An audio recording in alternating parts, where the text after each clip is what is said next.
jërë ngeen jëf ku tab dal si seeb bu safara des nga beneen tëb ñu tëbee fa dal si firi dama fekk fa docteur Amadou Lamine Samaté jëwriñ ji ñu dénk wàllu wér gu yaram si biir réew mi muy wax ne ñaareelu wàggu coronavirus bi nga xam ne am na ci réew mi njom bi mu fa def ak rakkaaj gu mu rakkaaj si réew mi nga xam ne bis bi yàlla sàkk ñi ko am ñoo ngi gën di yokku ñu see faatu tamit ñoo ngi gën di yokku yéeni kaay bi nañu loole moo tiital docteur Samaté ba muy xamal askan bi ne semaine bu ñu nekk nii rek maanaam fan ñu nekk nii danañu amal beneen lockdown maanaam beneen fatu boo xam ne danañu ko amal ndax noonu rek lañu mën a defa ba mën a xeex mbas mi ak ni muy lawe si biir réew mi Freedom ñambasal ci wax ji ba dañu wax ne ñaareelu fatu gi nga xam ne ñu ngi ko nar a amal dana waral ba opposition bi ñu bëri danañu joxañ baaram jëwriñ ji yor wàllu wér gi yaram ne lu tax mu bàyyi woon njiitu réew mi Adama Barrow ba mu doon amal too bu mu doon amal maanaam nemmeeku mu doon nemmeeku réew mi woon ngal këpp ak parti bi nga xam ne mu ngi ko doon génte te yooyu bokk ne si nga xam ne ñooy gën a lawal mbas mi si mim réew meneen mbas muy wane maninam ak kàttanam si réew Guinée ba tàmbali fay faat yeneen i bakkaan standard nañu moo di Ebola bi nga xam ne semaine bu ñu weesu rek wax ne ne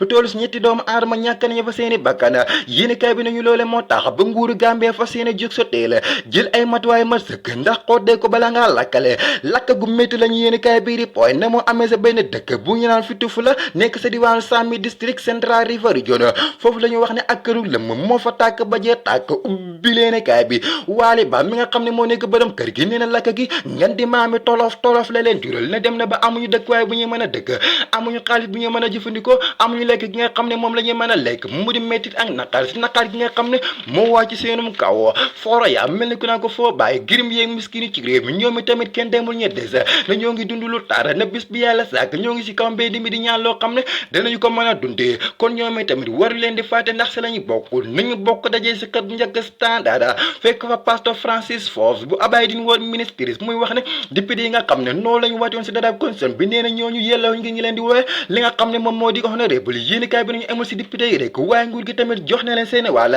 nee na nguur gi yaakaar ko tas dong la am su ñoom ne mënuñuy def pexe ba mën amal li nga xam ne moo di baatum réew bu ees dinañu bàyyi waxi pasteur Francis Forbes te ngëp ci waxi Goodluck Jonathan njiitum réew Nigeria ba woon standard dinañu semaine bu ñu dëgmal si ñaar fukki fan ak ñaar jëm ba ñaar fukki fan ak juróom si weeru février bi ñu nekk si la war a del si waat ngir ñu mën a continuer waxtaan ak pencoo gu ñu doon amal si mbiru draft consent bi nga xam ne dañ ko faatoon si pencum ndaw réew mi am réew duñu ko paccoo dañu koy pencoo nañu penceel faatoon ne doog ngir pencoo moom si li mbootaay bi ñu gën a xamee si Centre for Research and Policy Development doon pencoo mu di mbiru draft consent bi yéenekaay bi nañu foofu la John Thiass Ndiaye mi nga xam ne moo nekk chairman bu Civil Society Organisation waxee ne jamono ju ñu toll problème mu réew mi du njiitu réew mi Adama Barrow du ay ñiñam waaye problème mu réew mi du ñeneen ñu dul député maanaam ñi nga xam ne ñoo toog si pencum ndaw réew mi foro ya mel ni ko naan ko xëy na ko na foo di NM Darame mi nga xam ne moo nekk ndaw bi toogal tumaan si pencum ndaw réew mi xëy na moom tane na moo ngi góorgóorlu tuuti ndax moo ngi bay waaram ci tool bi na jël na ndimbal lu am solo jébal ko bari bu fajokaay bu ñu gën a xamee si